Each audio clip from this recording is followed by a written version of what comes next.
And of course, I wasn't able to parent the same. I'm still not. Um, and I haven't been working. I'm set to go back in June. They gave me 6 months, and the again, physical recovery has been great. Physical therapists were wonderful to work with. For me, it was kind of a lifesaver. Kept me out of depression because I was working towards something. Um, but now it's the mental part, and the brain is as you know, I've listened to your podcast. It's much slower to recover, and so it's kind of just I'm learning to be patient very much against my will. This is the Recovery After Stroke podcast with Bill Gassiamis, helping you navigate recovery after stroke.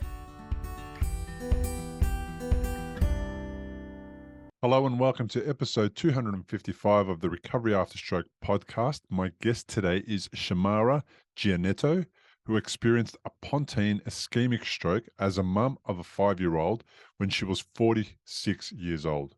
Shamara Giannetto, welcome to the podcast. Thank you. Thank you for being here. You are a trooper. Thank you for getting up so early after I've mucked up the times and got you here at the crack of dawn. I know it's a test. I'm not attempting to test you, but thank you for taking up the challenge. It is a challenge. I don't think I've been up this early since I had a baby. Yeah, fair enough. Tell me a little bit about what happened to you. In December of 2023, December 14th, I was at work and was chatting with my office mates, and one of my office mates is in an 80s rock band, and so we were talking about new songs that she wants to cover.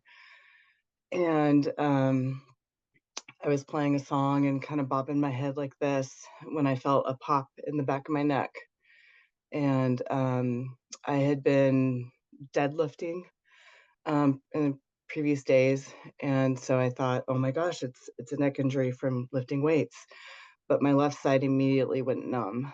I stood up, I was dizzy, kind of confused, my voice changed right away, and I thought something's wrong. And so I called my husband, who was working close by, and he took me to the ER. And they did a CAT scan and they did an evaluation. And while I was sitting there, I was slowly losing speech. It kind of felt like a migraine, and I get migraines. And so I thought, like, is this a migraine? Is this, something like that? Did a CAT scan, didn't show anything. And so she thought, oh, you have a pinched nerve. And so she gave me some shots for steroids to reduce swelling and some painkillers and sent me home. And over the course of the evening, I lost more and more speech. It was becoming more slurred. My left side was completely useless. I was dragging it around. And I wasn't able to sleep that night. So I stayed up all night just kind of Googling my symptoms. And none of my symptoms matched with the pinched nerve. They all matched with stroke. And so I called my sister the next morning, who is a nurse, and she heard my voice and immediately could tell something was wrong. And she said, you're having a stroke. You need to go back to the ER. So I did. And this time when I walked in, I said, I think I'm having a stroke. And I listed all of my stroke symptoms, and they initiated the stroke protocol. And I got an MRI, and they could see that I was having an ischemic stroke in my Pontine region of my brain.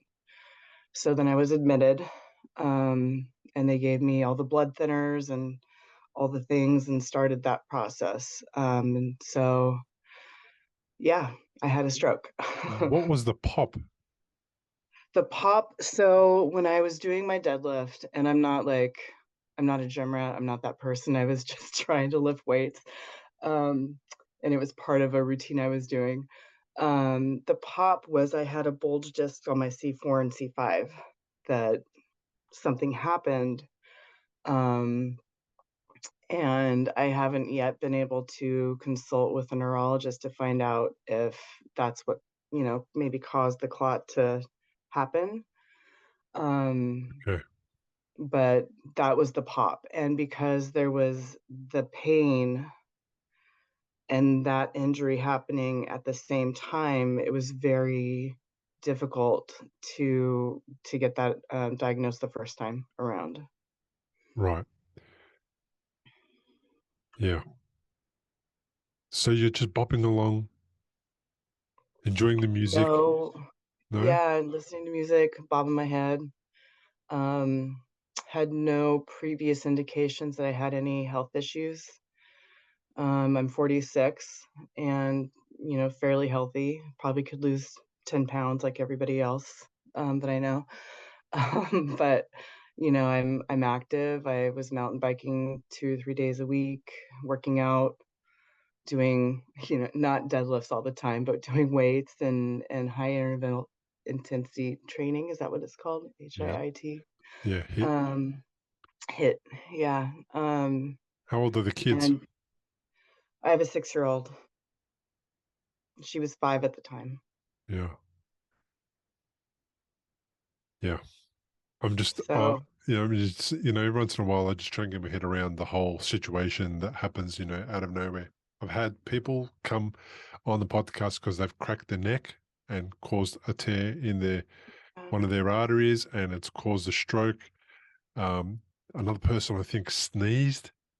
I mean, just some bizarre, strange scenarios, and you're just sitting there bopping your head, and you have a result like that, and it's just so many ways. There's too many ways for people to have strokes. Let me tell you. I bet So you've heard of. yeah. So how did you get help? What happened with what the people that were around you? What did they do? I think they almost a lot of like, so half of my office was away at lunch. It was me and another office mate who were in the office.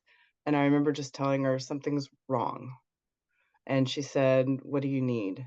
And I said, "I need to call my husband." So I did. Um, and again, what I was noticing was, I've had migraines since I was 15. I know what a migraine feels like. And I think I kept trying to tell myself, oh, this is, pre-migraine coming in, because it was like this tingly feeling on my left side. And my speech was weird, which has happened before when I've had migraines. But I've never had it concentrated so much on one side. And so when I talked to my husband and was kind of telling him, what was going on, he said, "I'm going to come get you and I'll take you to the ER." Um, but really it kind of happened all within 10 minutes. And then he was there 5 minutes later and I was going to the ER. So it was all happened very quickly. W- Um, Can I ask a silly question? Why did you feel the need to call your husband and not an ambulance? I didn't want to pay for an ambulance. Okay, um, that's and legitimate. That's also, legit. I, yeah, and I work on a college campus, a community college campus, and I didn't know if they'd be able to find me, so it was kind of, my husband knows exactly where to go. I knew I couldn't drive myself. Yeah, I right. I was already feeling like I should not be driving. And the people that were Um, with you, did they argue with you? Did they try and insist to get an ambulance? Did they just go with what you were saying? I don't think they really knew what was going on because I was in my cubicle, they were in theirs.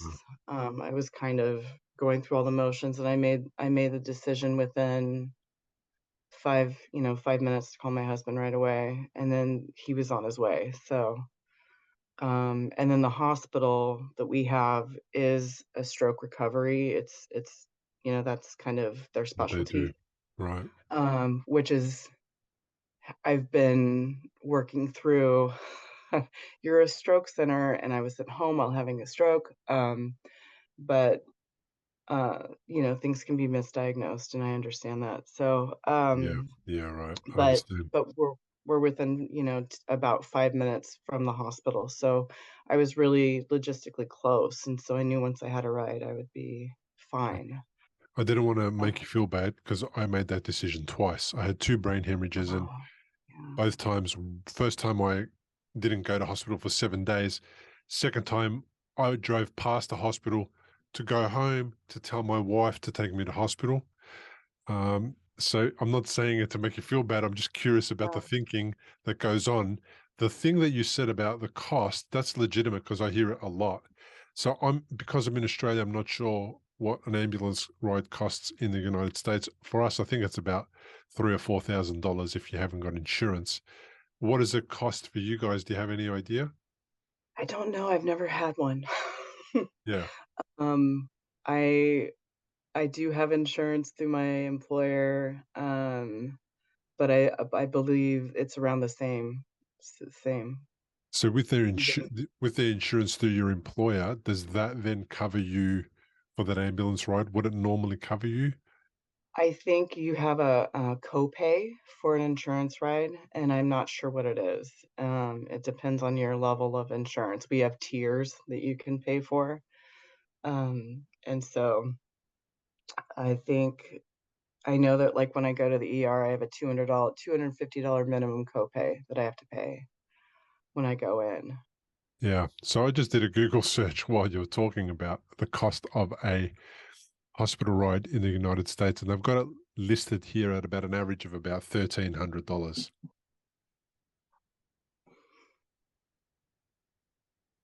Yeah. So I can see why some people would try and avoid getting a bill because then it's expensive to be in hospital as well.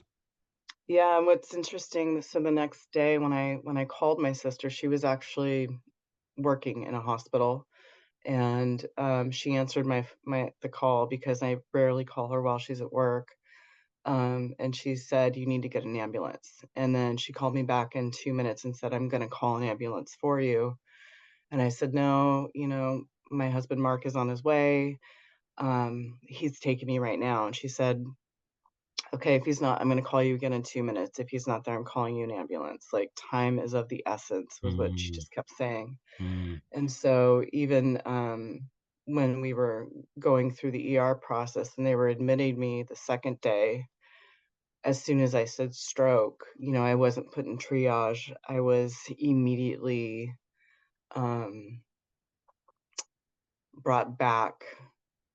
They had, doctors on me. They took me to the MRI, and did an MRI right away, and then about 30 minutes later, it was confirmed I was having a stroke.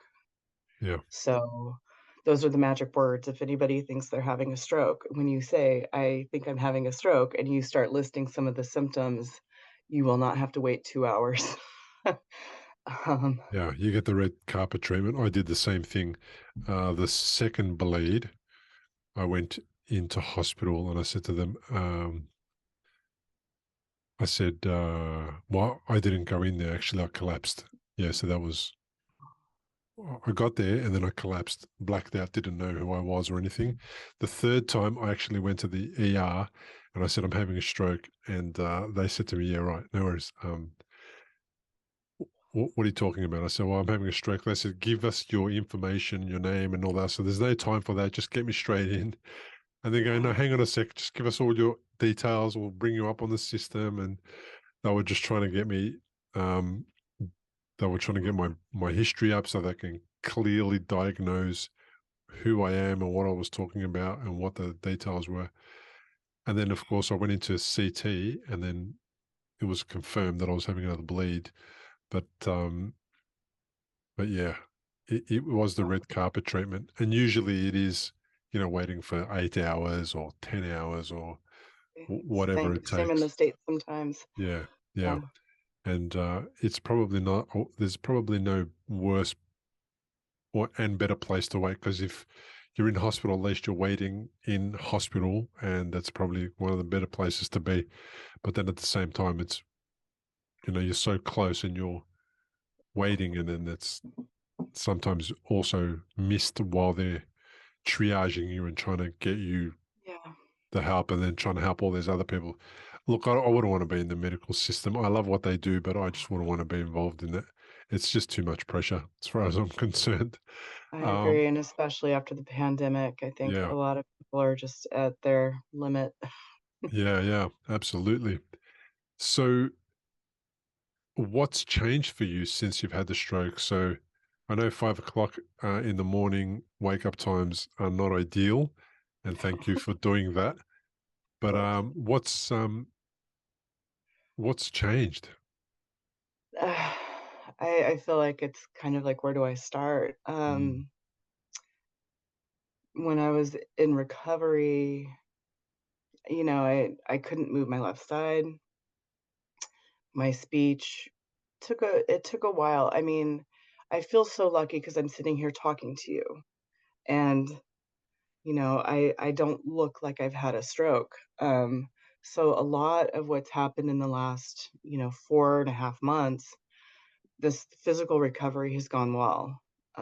Mentally, there's still a lot happening, and so I would say the most significant thing that changed for me was I went from being fully employed, running a department at a community college, working, being a mom, being a wife, being very active, to being in a bed, and focusing on just doing this with my fingers for, every day, and trying to wiggle my toes. And I did when I had my stroke, the very next day I was doing physical therapy. The physical therapists come in, and I was in a recovery room with two other stroke survivors, who had much more severe issues going on than I did. And so the physical therapists were coming in and just moving their bodies, like manually. I was able to get up and use a walker to walk up and down the hall. And they had a physical therapist and an occupational therapist and a speech therapist come in and evaluate me the very next day. And everybody kept telling me, when they were coming in, why are you here? Or they kept asking, why are you here? And so I had to repeat, I had a stroke, I had a stroke, I had a stroke. And um that was actually really helpful because it kind of helps you accept what's happened to you, like on the surface at least, for the time being. Um, but that was all new to me. I had never had any kind of physical limitation. I've broken my elbow, I've broken my foot, I've done things. Um, but never had that kind of, not being able to lift my arm.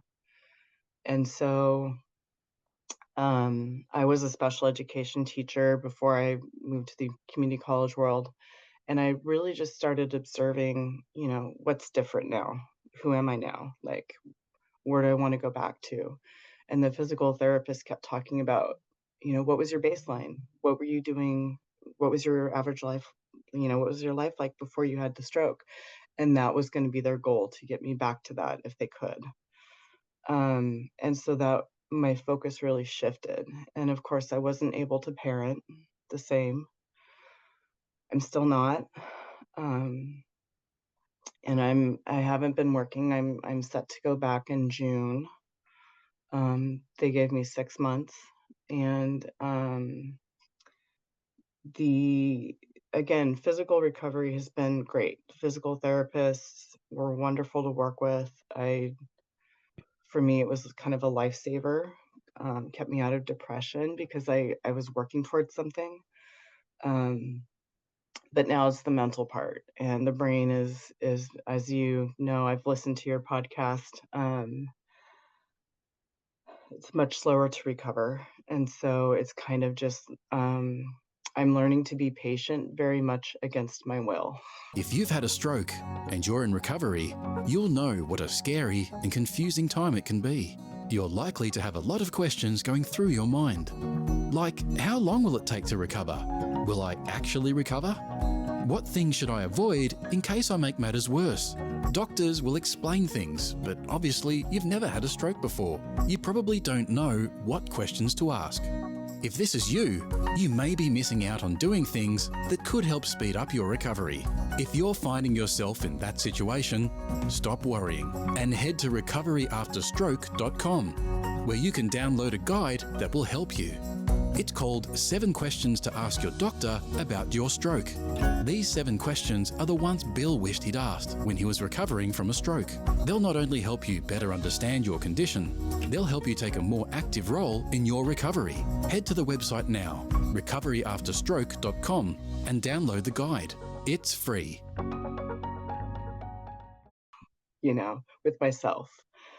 And one of the doctors at the acute rehab center was describing to me the fatigue I was going to feel. He was trying to sort of prepare me for it. And he said, it's going to be unlike anything you felt. And it's going to come out of nowhere. You're going to be humming along, feeling okay, and boom, you're going to hit a wall. And he was exactly right. And he said, it's kind of like when you're pregnant and you're building, all of your energy is going into building this baby. And so I said, oh, I'm my own baby. And he said, yes, you are your own baby now. And you have to kind of treat yourself like that. Like your brain is going to be rebuilding and reconnecting, and you just have to go with it. And I've never been a person who can go with it, just like Go with I'm the always flow. pushing. Yeah. And so I'm learning to go with it. You've got a pretty good grasp of the whole situation, and you've got a good understanding of where you're at and what needed to change, and they're really good things because your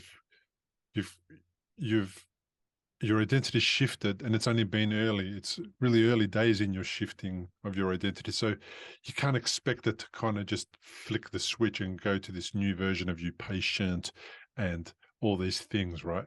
And it's not that you're not patient. It's that you're re-evaluating your life and how things are, and what you're thinking is if this thing wasn't like this, and if it stops being like this, then I can just go back to what I was doing before. I can go back to life. And wouldn't it be good if that wasn't there anymore? Because that would mean that I'm okay and I'm just back to regular life, and all I've got to do is worry about raising my child, and then go back to work and run my department. And then if that just went away, that means I can go back and do all these things. And the thing about it is it never goes away. Now, the condition improves, the fatigue decreases, the emotional resilience and the mental resilience improves with work. The physical recovery also continues to improve. And I'm talking generally now, so that anyone who's listening, regardless of your deficit levels, if between 6 months post-stroke, you reflect, if you get beyond, say, the 5 or 6 year mark, and you reflect back, most people will report positive results in that period of time. It doesn't matter what the deficits are like. They come to terms with things differently. They find new ways to get around things. They adjust. They find, new things that they occupy their time with, and they find new hobbies and new friends, and they heal emotionally, so there's always some kind of an improvement happening moving forward. So where you're at is you're at that acute phase. You've had a stroke, and it's like you just broke your leg. It's just like that. I mean, it's not any further beyond that, because what 6 months is just like, I mean, it's not even the tip of the iceberg. It's just like, it's just like the first couple of drops that happened on top of the iceberg, and it's like, there's the rest of it. And I don't say that to make it sound daunting. Why I say that is because what I'd like people to do is be kind to themselves and give themselves time to heal. This is a moment for you to heal. So you've had 46 years, wonderful years, whatever they've been. And what I'd like to say to you is now, and this is like a very, eloquent way of saying it, 6 months is like pissing in the ocean. I mean, it's not going to make a difference, right? But this is where you now work on yourself. Now, stroke is a 3-pronged approach. You've got the physical recovery, you've got the mental recovery, and you've got the emotional recovery. And beneath that, there might be some things that you'll put in your physical that, make up that recovery whole for you. And then in the emotional, there might be a whole bunch of things. For me, in the emotional side, was apologizing to a ton of people in case I kicked the bucket. It was making things right with my wife, my children, my brother, my father, all those people, that mattered, who I wasn't really in a bad relationship with. I was just felt like I could be doing better in that space. So I made a point of making that stuff better.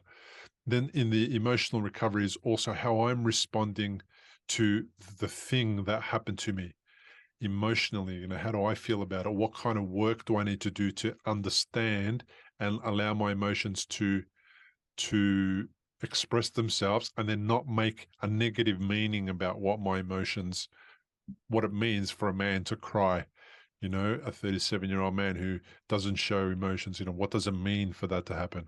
And how can I reframe that so I can start feeling like this could be a good opportunity to teach people, to lead people, to show them, how you approach recovery, to be a good example for my kids and for all the dumb men that I know and love that hang around with me, but are just not able to do emotional stuff, and always hold it in and bottle it in.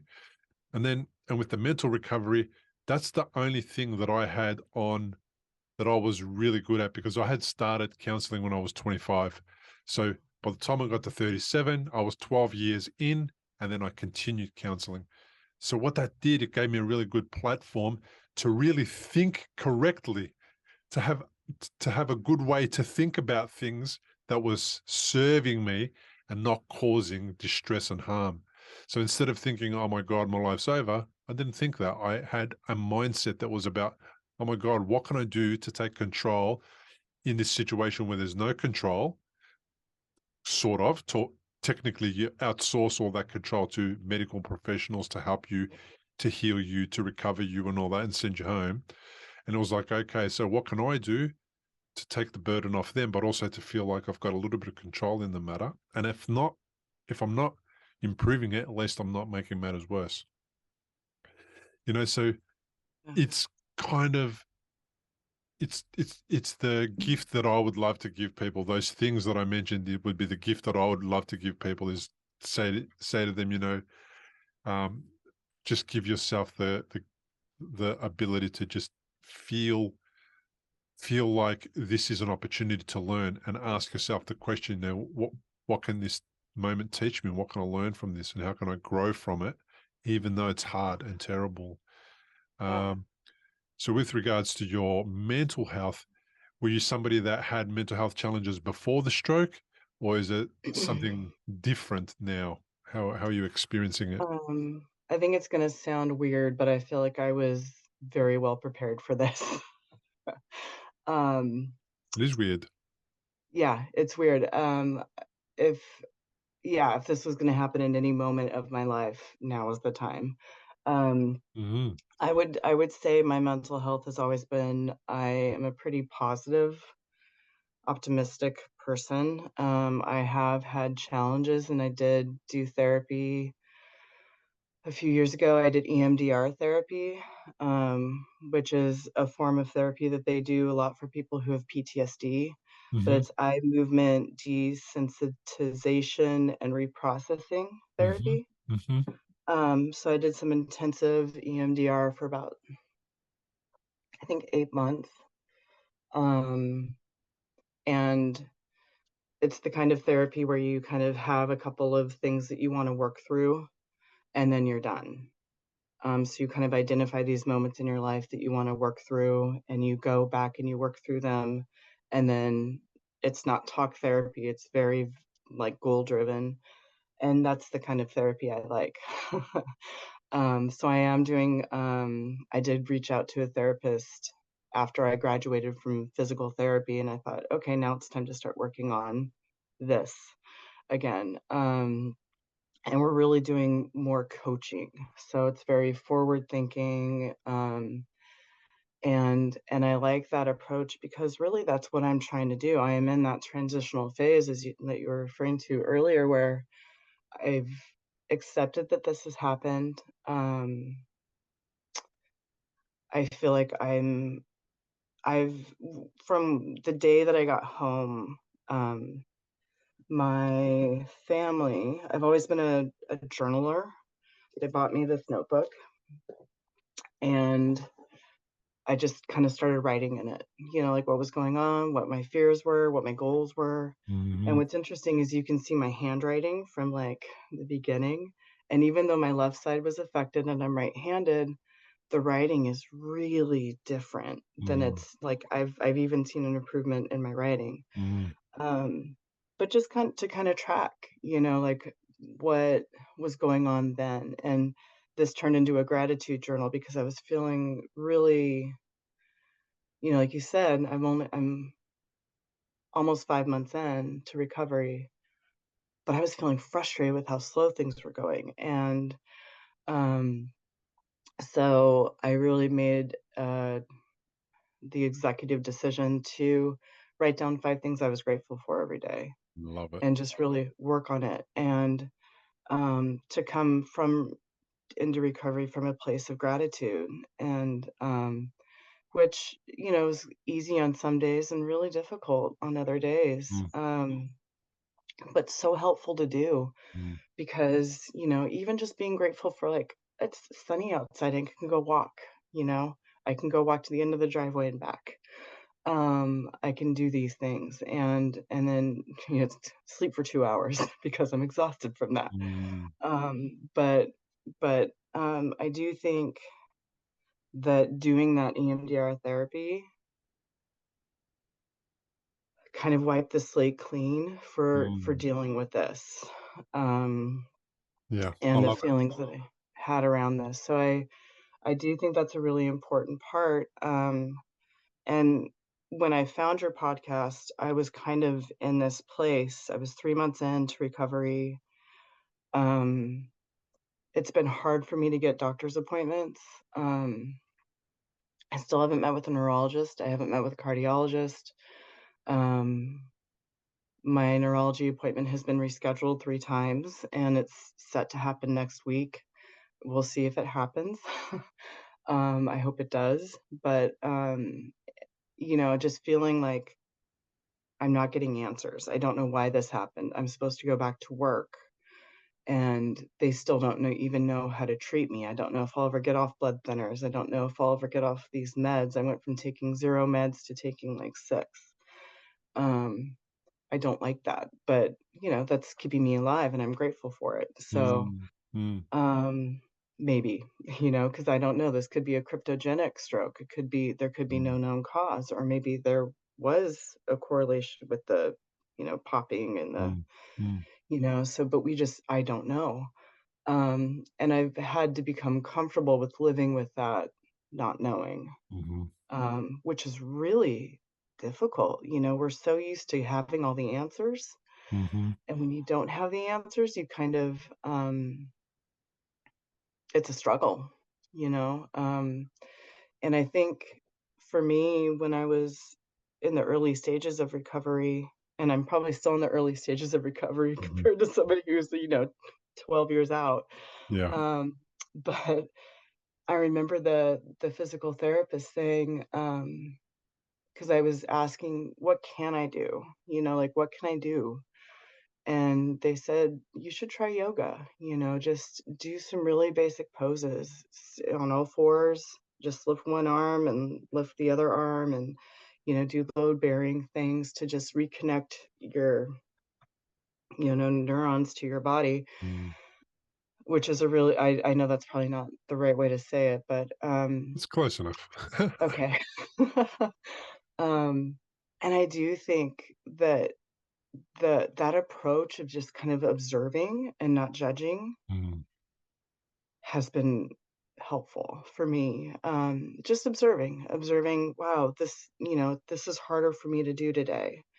Um, and then another day, wow, I did that. I, did a full downward dog without kind of tipping over.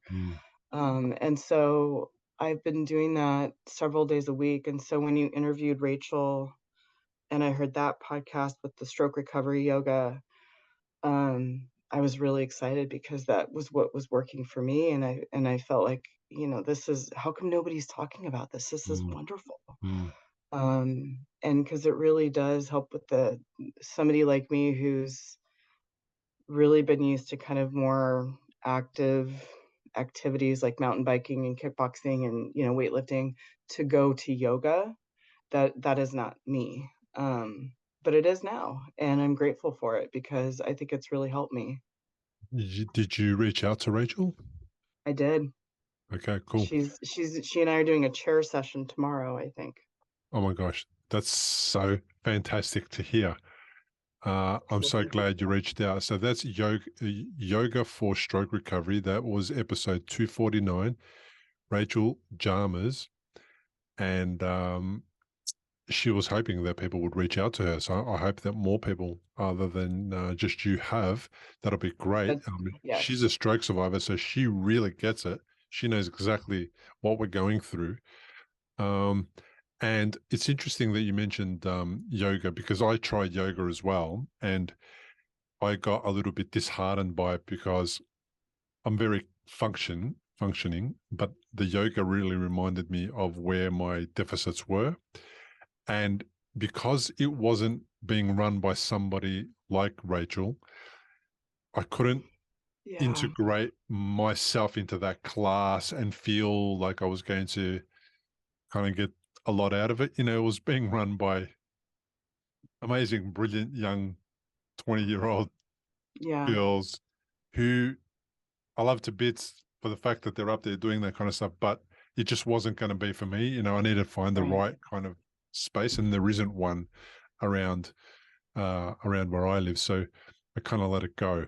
But I definitely did see the benefit of it. I also, in the interview which I did with Anat Banyal, um, uh, who was a therapist that basically, she doesn't do yoga, but what she does is she puts a lot of people with neurological conditions on the ground, and she makes them, for lack of a better word, roll around and get used to feeling the ground under their body, so that they can go back to kind of retraining the the brain and the sensory neurons and all the neurons to connect to the body, like you described earlier. And she has a great approach, because it's founded in kind of back to basics kind of stuff, where you don't get somebody who can't walk after brain surgery up on their feet to walk. What you do is you get them on the ground and you teach them all the skills so that they can engage every muscle the way that it engaged, when they were a little baby. And then you Yeah. slowly get them up and you roll them, and she manipulates them in a very gentle Yeah. way. So yoga makes complete sense to me when I hear about it.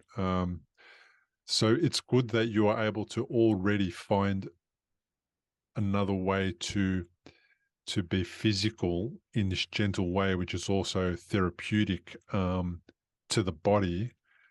And I imagine it's therapeutic to the mind, because it's a kind of a calm, relaxing kind of Yeah.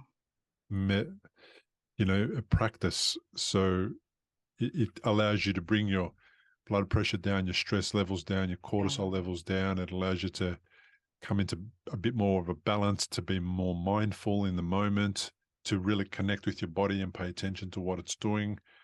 Uh, so Yeah. I'm glad you found it. Yeah, and a lot of what and I didn't go to classes.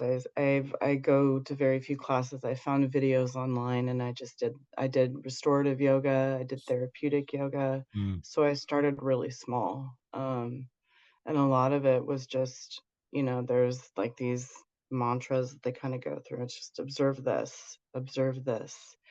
And I think it is just helpful to kind of, if you are your own baby, like we see our children, we go, oh, I think they're hungry, and it's not, they're screaming about it, but okay, they're hungry. We observe and we don't judge, and that's really hard to do when it's ourselves. mm, But what a gift to give yourself. Just observe. mm, This is really hard for me. And so that I think, I don't know if being a special education teacher again prepared me for this. Mm, mm, But just that ability to say like, wow, like we need to work on this behavior, or we need to work on this skill. That's kind of just how I treated myself, is I need to work on this skill. And I don't know what my benchmarks are going to be or when I'm going to reach them, but that's my goal, is going to be to stand on my left foot and, you know, close my eyes for 2 seconds. mm. And um and that thing you said, I need to work on this behavior. I think really insightful. I'm not sure if you picked up on how insightful that is, because if your behavior is getting in the way of you healing and recovering, you've got to work on that behavior. If you're getting shitty yeah, at yourself because you're not further yeah, along, and if you're getting angry at yourself, and if you're being irritated when you can't do the downward dog that day, that's really getting in the way of your recovery. And you have to yeah, change your behavior, how you behave to yourself. yeah, yeah, you do. And be kind to yourself. I mean, I think that is a hard thing to do. Mm, And again, like just observing that behavior, when you're, and I think that's where the journaling really helped me, mm, and turning it into gratitude mm, when I was getting down in the dumps about things, and just realizing that things may be tough now, but like I've had a good life and I plan to have a good life, like I'm in mm, the middle right now, mm, and can't kind of see the forest for the trees, but soon I will. I'll get to the top, mm, and be able to look around and go, wow, I was right there. But I know for everybody it's different. mm, And but I was, when I found your podcast, um I was feeling like, man, they told me 6 months and that's all I have. Like I mm, have 6 months to get to this part and I'm not getting there. mm, And then when I started hearing other stroke survivors talk about their, experiences and how they are still seeing improvement after years and learning things, it brought me peace. And so I do think for anybody who, is in this situation, just seeking out other stroke survivors. And so I'm so glad you have this podcast, because for me, like the day that I found it, I remember coming home and I was so excited and I was like, I found this podcast and there's other stroke survivors and they're young and, it was like, oh my gosh, there's other people like me, because I didn't see that when I was in the hospital, and I mm, didn't see that. A lot of the doctors, I feel like now it's hard for me to get appointments or to be not taken seriously. I mean, they have to. I had a stroke. yeah. um, but I'm young, and that's what they all keep saying is like, "Oh, you're so young." And it's like, "Yes, I'm young, and I had a stroke, and I'd like to like see my daughter graduate. I'd like to see her do whatever she's going to do in life, and help me get there." Mm. That's a Give me, beautiful request. That's a beautiful request. I love that. Just help me get there. I love it. yeah, and That, it that feels puts it all into frustrating. perspective. That just puts it all into perspective. It's like, just help me get there. What you're saying is, I'm not expecting you to be perfect. I'm not expecting you to solve all my problems. Just, just help me as much as you can to get me closer to there. I love that. It's a really That's lovely really way how to it say feels. it. Yeah, Thank that's you. a lovely way to say it. So you spoke about your mental recovery and your physical recoveries. Are you the kind of person that's able to separate the mental recovery and the emotional recovery? Do you have a sense of where that's at, how that's going? I think so. I think it's felt so separate just because one has been so much more rapid than the other. Um, and so the mental part that I'm dealing with right now is what now? Um, Hmm. I'm expected to go back to work. I don't know what capacity, if it's going to be part-time. I don't think I can do full-time. Um, I'm still at the stage where my mental fatigue is kind of controlling my days. It's just the way it is I Rachel and I were talking, it's stroke gives you like this direct line of communication to your body and your brain, Hmm. right? Hmm. Like I don't have a choice but to listen, because when I hit a wall, there's there's no second wind coming. I have one wind. And that wind, when it's gone, I rest. Um, Mm, and and that surrender has been really hard mm, because for 46 years, I kind of spent ignoring those cues, right? Um, and so now it's just being very tuned into that, like, okay, I'm tired. I'm gonna go lay down in a dark room. Um, so making that transition back to work and kind of thinking about what do I want to do? What do I want to be when I grow up? mm. Can I go back to being that person? I kind of look at it like there's before stroke Shamara, and now I'm post stroke Shamara. And um, post stroke Shamara may not be able to have the same level of patience or the same critical thinking skills or problem solving skills that, the rapid kind of decision making that's required. And I don't know if I want to go back to that. It's like I admire who I was before and what I was Mm. doing. Um, but I think I might have to do something different, and that is really scary. That's so gorgeous. Beautiful to hear. That's the thing about it, right? So I am a completely different version of myself. Hmm. My wife still gets the shits because I look at her with the same look, or, I always put my foot in my mouth in the same kind of way. But that's like exterior surface kind of stuff. Deep down inside, I'm a completely different version of that Mm, person who who was heading into stroke and had no idea what he was heading into, Com- yeah. completely different. And what you suggested is that this is definitely an opportunity for you to wipe the slate clean and find a new way to do your life, a way that serves you and suits you better and is more gentle and is less pushing and more flowing, just going with the flow. The old me wasn't a podcaster. Not only wasn't I a podcaster, I didn't know what a podcast was, like had no idea. And the old me didn't have a public face, a No. public persona, especially not a global one. And the old me never spoke about serious topics like stroke and stroke recovery and emotional recovery and mental health and all that kind of stuff. I did all that stuff some kind of way in my own without mentioning it to too many people. I certainly Yeah. didn't have a following, an audience, a topic, a passion. I certainly wasn't an author. I never wrote a book. The old me never did any of that stuff. So the new me has had the opportunity to go, you know what? I'm going to transition from my old way of life to a new way of life. And I'm going to bring the skills or the things that I learned to push through and overcome into this new part, but I'm not going to do it the tough through the brick wall kind of way. I'm going to Right. take one brick off at a time and I'm going to create a cavity that I'm going to walk through. I'm not going to just smash through the damn thing, I'm just going to give myself time. And Mhm. then what's happening is that's more gentle. And one of the biggest challenges is right now, literally a couple of hours ago, I received an email from the person helping me write the book. And they're not writing it for me, but they're coaching me to get through Yeah. all of the down parts of the writing, which is the frustrating, hard, difficult part.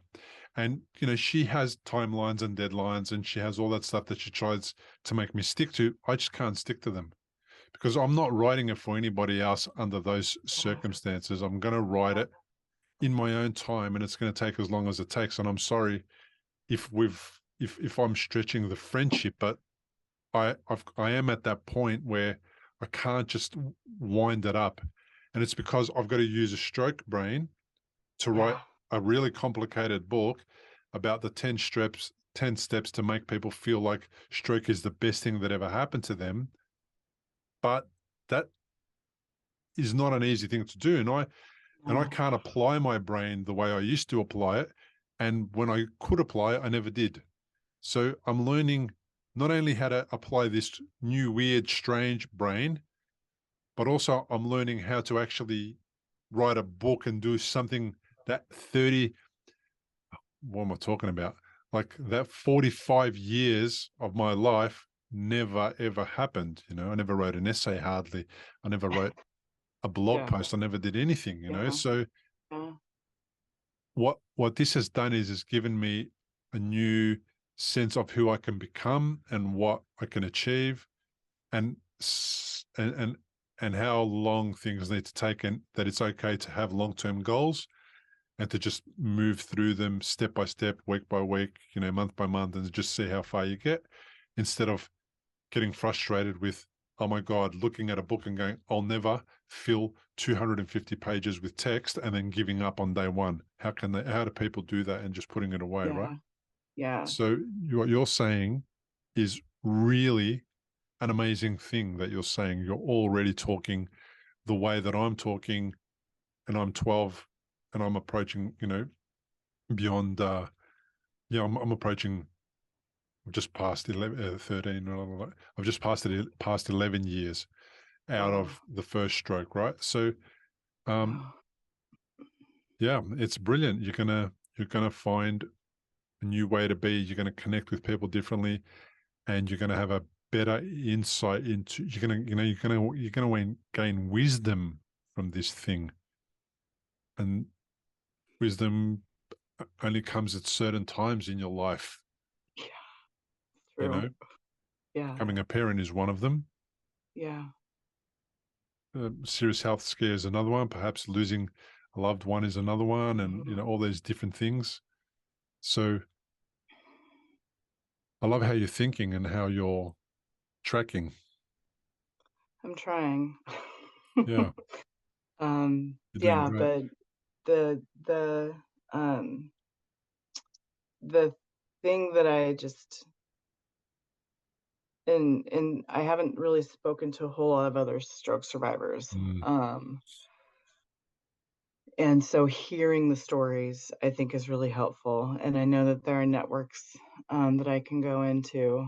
Um, but when I've spoken to other stroke survivors, when a lot of us are, well, when and even hearing people on your podcast, it does feel like a gift. But it feels like a gift that um, doesn't have strings attached, but it has mm, growth attached. And mm, so you have to, you have to do the work. And I think I've heard you say this is like you have to advocate and be in that recovery mindset for yourself. And getting into that recovery mindset, I didn't even know that was a thing. mm, mm. Um, so I think Chapter one just of the book, learning, recovery mindset. That's it. yeah, You, it's if you get that, you've won a big part of the battle, because underneath in recovery mindset comes a ton of things. Like, it's like having a gratitude journal, but it's a recovery mindset. So is this helping me recover or not? Is this helping me heal or not? Is this serving my recovery or not? That's what basically a recovery mindset is. It's not, I'm going to recover, I'm going to recover, I'm going to recover. It's not that. It's just checking in with yourself. Well, if I go to bed uh, at 1 o'clock in the morning and then try and wake up my child and take her to bed, is that going to serve me? Is that going to serve my child? Is that going to serve my husband? Is that going to serve my family, my right, recovery? right, That's, you ask those questions, and that's a recovery mindset. It's really simple, right?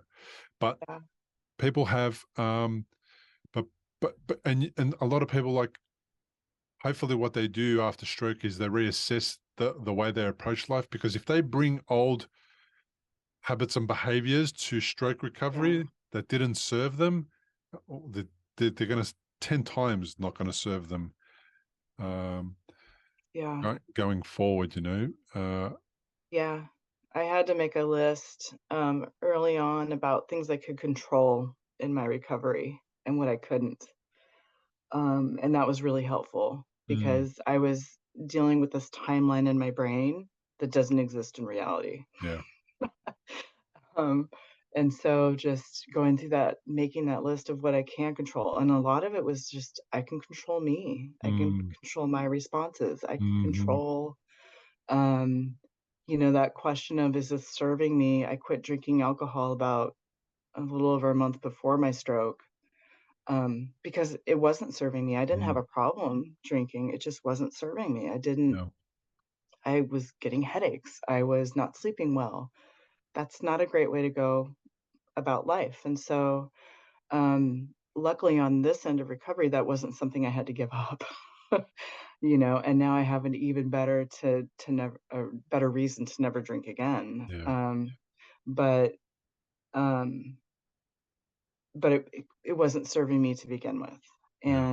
and it is something that I'm asking a lot about. I need to make an income. I need to bring in money. We live in California. It's very expensive here.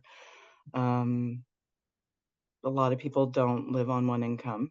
And I've had my career. I had my daughter late in life, and so I already had a career. I'd had all those things before, and so it was just like now I'm a parent and I have a career and I do these things. And I'm finding I just really am loving being a parent. Mm, And I'm getting this time to be her parent, which I've never really had. that's a blessing. It's a gift. Not, I mean, and I think for her, she's seeing me have to say, "Hey, I need to stop. My brain is tired. I need to take a break. My brain is tired. I need to rest. My brain is tired." Um, so she's learning things from me, and she might be joining us now. Yeah. Hi. That I never saw my parents do, because they didn't have a reason to. Hello there. Did I make your mum wake up way too early? Sounds like I She's a woke sick up the whole girl. family. No, this is her normal time. Okay. It's 6 a.m. here. Yeah. So that's brilliant that you're doing exactly that. You're leading by example, right? So you're able to set a different example than most of us do. Now, I know that I didn't set a good example for my kids when they were young. Now, but I was 22 when I had my first son, so like I Wow. didn't know any better. I was just guessing, and I was guessing really badly. But what's really cool is that I got the opportunity when they were 11 and uh, 14 or something. When I had the stroke, 11 and 15. Um, I got the opportunity to readdress some of those things that I knew that I was doing Oh, wrong, but I knew I was doing wrong even back then, but I didn't have the capacity to make the changes that I had to make because there wasn't an urgency around it, or it wasn't as serious as I thought it was, or, I played it down, right? So then when we got to them being nearly teenage, one of them was a teenager, the other one nearly a teenager, and I realized I might not be around, and I was concerned about what my legacy might be in their minds and in their hearts. I had that time. I had exactly that time to set a good example, how to overcome adversity, how to take responsibility, how to have the right mindset. Uh, yeah, and and they haven't necessarily gone with it and just ran with it. But what I hope when they get older and maybe when I'm not around, they'll go, and if they have to struggle with a health condition, they might go, and I remember how my dad went through this. I might take a couple of things out of that book and maybe apply them to my recovery. yeah, That's all I can do. We can only do that. And sometimes I really enjoyed having all my time at home alone when my wife went back to work. And then I yeah, really enjoyed being at home when they came home from school. That yeah, was really cool to be home at like 4 o'clock or whatever time it was that they were coming home from yeah, school. And I yeah. was able to just attend to them in a way that I normally couldn't attend to them. Where I'm struggling still is, again with, being so early in the recovery. I just don't have the endless energy. Parenting takes a lot of energy. Yeah. Parenting and working takes a lot of energy, like just it's so interesting to observe um, just how much energy goes into having a conversation with a 6-year-old. I imagine Mm, with a teen as well. mm, mm, I taught mm. high school, I remember. Yeah, I wasn't a parent, I was the teacher, but still it was, there were complexities, involved yeah, in that. And so I think what I have been trying to do is kind of hack my system and figure out like if I conserve energy midday, will I Mhm. have more in the afternoon? Mm. And I'm just finding no, the answer is no. Not yet. Not yet, Not but you will. yet, not Yeah. yet. And so it's just, and it's, I had a physical therapist say, just notice it and notice that, it could take 4 to 6 weeks at that level, and then you're going to see a change, Yeah. or maybe not, but just observe and just when you're aware of where your energy is, you kind of know how to schedule your day. And right now I have that freedom to schedule my day. But soon I will not have that same kind of freedom, and that feels kind of daunting, like I'm not ready. And I don't know, if that's a conversation to have with the doctors, just to say, I don't think I'm ready, because physically I could do a job. Mentally, I can't Have it with do the your same job. have it with your employer. Have it Yeah, with your that's a employer. good conversation to have with my employer Yeah. too. So what happened with me is I went back to work, and all the things that you're describing, I felt, and I went through, and it was hard. So I went to so I had a 1 hour, and I went and worked for somebody in an office where that wasn't my job. I had a property maintenance business, so I couldn't work in my own business. So I went with a friend of mine to work in an office that he got me the job in. It was a really basic dead end kind of job, but it was enough to kind of start transitioning me back into working life. But when I got there, the first couple of weeks, sitting in front of a computer for 8 hours, I was wiped out by about 10 o'clock, 10:30 in the morning. Wow. And then, Wow. and then I was basically useless. But because he knew my situation, he was able to cover for me, and I was able to get away with doing not a lot, right? But then when I came home, I'd be wrecked at home, because then there's another hour Yeah. drive home. And Oh, then wow. I've got to get into the mode for dinner and homework and all that kind of stuff. So that was really challenging. So what happened though, what I noticed is I started to improve my ability to focus and concentrate. So I was there for 3 years in total, but in that time, I started to see significant improvements in my ability to be able to focus. Now that focus came and went, but some days when it was there, it was really good, and that kind of gave me the benchmark for, okay, we've got this far this time, and we'll work towards getting that far again. And if we can go beyond it, we can. But that also meant that I had to take a lot of breaks. People had to know what I was capable of and what I wasn't capable of. Lights above my head, I needed to have them off because they used to tire me out and drain my energy even further.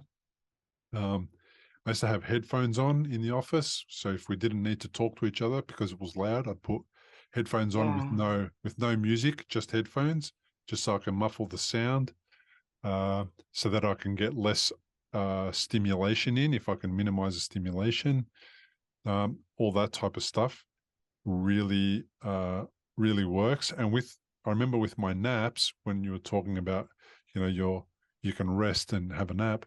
Like with my naps, I remember like my children, I remember when they were, say, between 1 and 2, they would have X amount of hours nap during midday.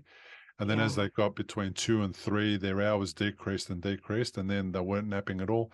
And that's exactly what I was doing. My naps were taking an hour, then they were taking 50 minutes, and then they were taking 40 minutes, and eventually they decreased, and then I wasn't needing them. But sometimes I needed a recharge at around 3 or Yeah. 2:30 or something like that. And I would even go into the car and meditate and sleep, and uh, get 15 minutes at lunchtime in the car if I could. So that Wow. worked as well. So you do Yeah. anything you Those are can, good tips.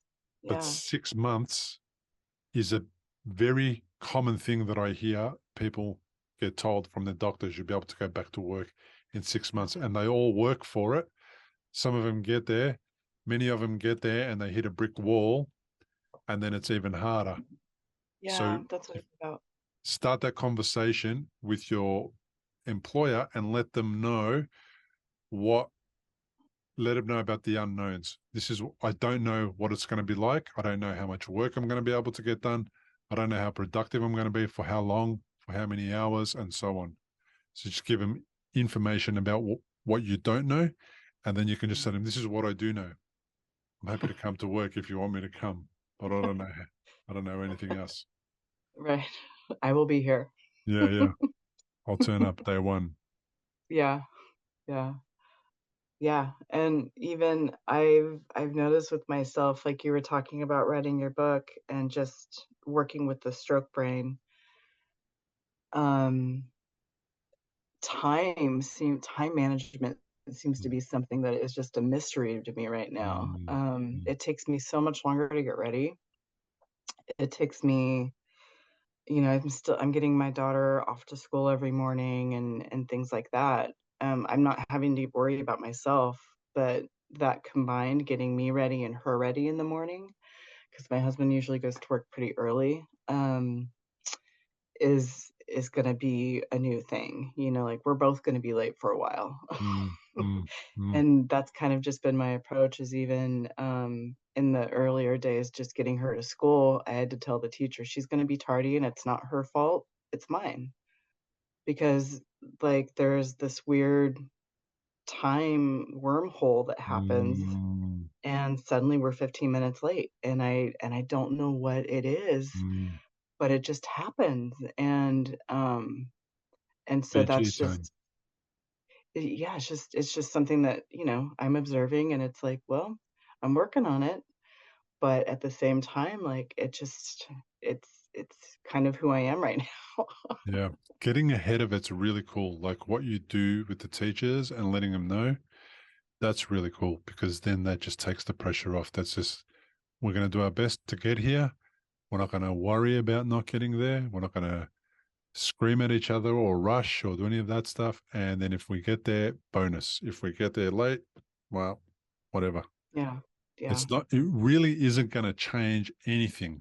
Your daughter getting to school a few minutes late and you being a few minutes late and putting your clothes, it's really not going to change anything. There's no Yeah. appointment that you need to get to where if you're 3 minutes late, then, it's the end of the world. It's not really going to make a difference. That Mhm. is uh, a great thing to learn to just go with. You are going with the flow. You didn't realize that you could be that one of those people, but here you are. You definitely are. Yeah. Yeah. Yeah. Yeah, and it's a good, I feel like it's a good place to come to. And people, when you explain to them what's going on and you've had a stroke, it gives you this really interesting hall pass.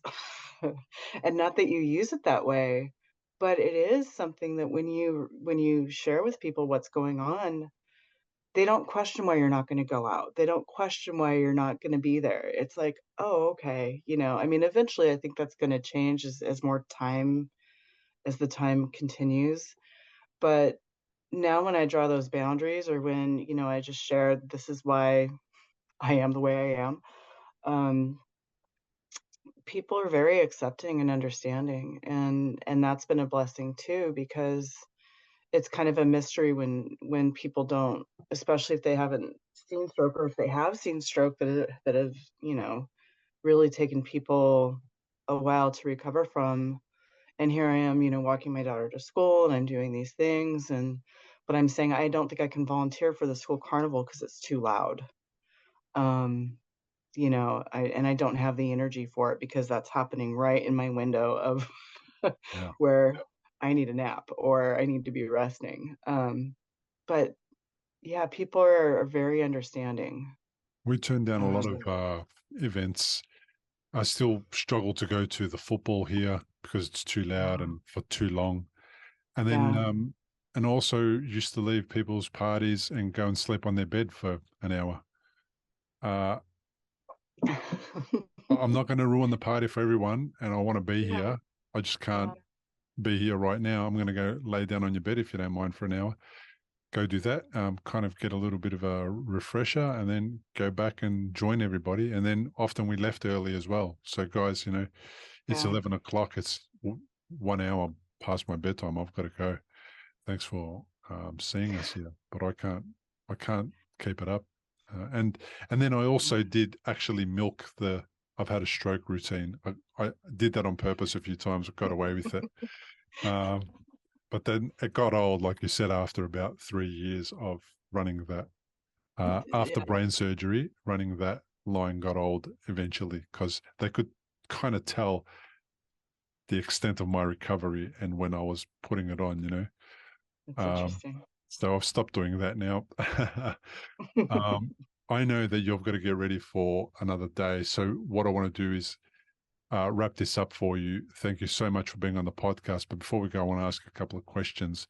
One of them is, what has stroke taught you? Oh, it's a great question. I think stroke has taught me, again, kind of just that direct line communication with my brain and body to listen. I actually wrote a list the other day because I was worried I would forget. um, to ask for what I need, and to not feel any guilt or shame about it. Mm, Um, I need to rest. I need help. That my worth isn't tied to producing something. Um, my worth is just tied to being. hmm Um, I think it's helped me with just being curious and observant with myself and just with others, and um, decreasing my judgment, sort of just don't really know what's going on. And I don't feel like I've ever been like a really harsh, judgmental person, but I think we can get into those routines. Um, but so instead of that, just being curious and observant. Um, and I think it's taught me that baby steps are still moving forward. Baby steps are steps, and whatever that is, and to be aware of however I wake up that day feeling, that's going to set the tone for the day. Um, but it can also not be like the harbinger of, doom. If I'm feeling tired, I can still have a really good day and be tired. I Yes, can still, absolutely. I can still do things and be tired and barely be struggling. Like the other day I was walking around looking for my phone and it was in my hand. And so it's like, is this middle age or is this stroke? Stroke. and and I think I'm fortunate too that the stroke didn't affect my personality. It didn't affect my sense of humor and my ability to laugh at myself and to see the humor in things. And I think that's really important too. Stroke has reinforced the gift of humor and just being able to still laugh, still enjoy life. Yeah, So brilliant. Well, you may have answered this next question partly with that answer as well, because they're similar questions. And you're not quite a veteran stroke survivor. You're just very early on. So you're four I'm a months on. baby stroke survivor. Yeah. Yeah, yeah. But I'd love to ask you what would be some, well, I'm not sure if the right word is advice, but what would be some advice you'd give somebody who's listening to you now and you know what? They just on the very first couple of weeks of stroke recovery, because we have some people like that finding the podcast as well. And I reckon everyone who's been in stroke recovery for more than somebody else is going to have something to share. What would be the one thing that you advise people? I don't know if there's one thing. I think I hope people who are in the early onset stages of stroke recovery find your podcast, because I think it is um, a very positive podcast when it comes to, like when you're wrapped up in that hospital world of people checking your vitals, checking blood, giving you bad news or news that doesn't mean anything because it's nothing new. To just know that um, it gets better, and Perfect. it can get really, really good if you want it to.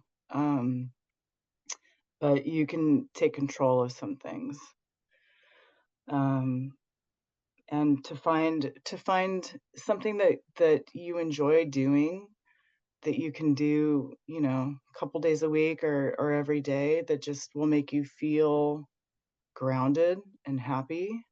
If that's meditation, if that's prayer, if that's getting up and moving or, petting your dog, just to do it every day. And then add to it, just keep growing. Beautiful. On that note, That's my baby wisdom.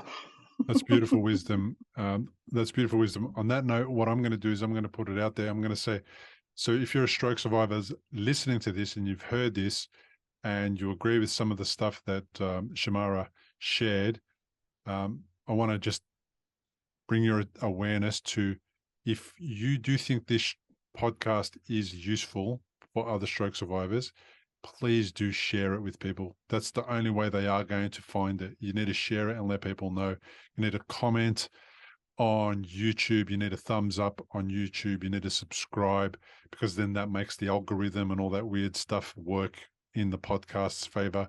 And then you would do me a massive favor if you went to iTunes, left a review, a 5-star review if possible, or any review, but not a bad one. Don't leave bad reviews. and then do the same thing at any other podcast app, whether it's Spotify or whatever, because that's actually what helps people recover. And if you remember what it was like when you discovered it and how you felt when you felt like you weren't alone and this wasn't happening just to you, then that's the gift that you're going to give to other people. So Shamara, thank you for that. I really appreciate you joining us on the podcast. And I look forward to hearing about how your ongoing recovery goes. Thank you. Thank you for having me, and thank you for doing what you do. Thanks for joining us on today's episode. I hope you enjoyed our chat. To learn more about my guests, including links to their social media and other pages, and to download a full transcript of the entire interview, go to recoveryafterstroke.com/episodes. If you'd like to support the show, and I hope you do, please leave this show a 5-star review and a few words about what the show means to you on iTunes and Spotify. If you're watching on YouTube, comment below the video. I will respond to your comment. I love seeing comments below the videos. Like the episode, and to get notifications of future episodes, subscribe to the show on the platform of your choice. If you are a stroke survivor with a story to share about your experience, just come and join me on the show. The interviews are not scripted. You do not have to plan for them. All you need to do to qualify is be a stroke survivor or care for someone who is a stroke survivor. Go to recoveryafterstroke.com/contact. Fill out the contact form, and as soon as I receive it, I will respond with more details on how you can choose a time that works for you and me to meet over Zoom. Thank you again for being here and listening and commenting and leaving a review and sending me amazing emails. I really appreciate you. See you on the next episode.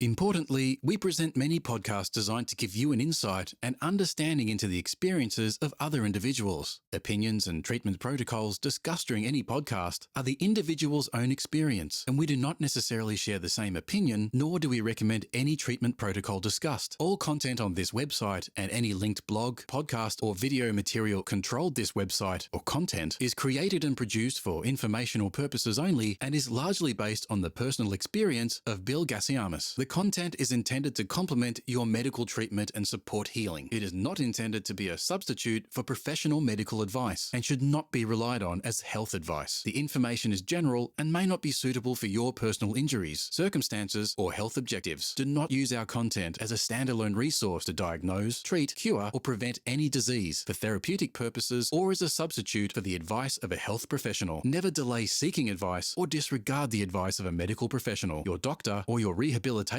program based on our content. If you have any questions or concerns about your health or medical condition, please seek guidance from a doctor or other medical professional. If you are experiencing a health emergency or think you might be, call 000 if in Australia, or your local emergency number immediately for emergency assistance, or go to the nearest hospital emergency department. Medical information changes constantly. While we aim to provide current, quality information in our content, we do not provide any guarantees and assume no legal liability or responsibility for the accuracy accuracy, currency, or completeness of the content. If you choose to rely on any information within our content, you do so solely at your own risk. We are careful with links we provide. However, third-party links from our website are followed at your own risk, and we are not responsible for any information you find there.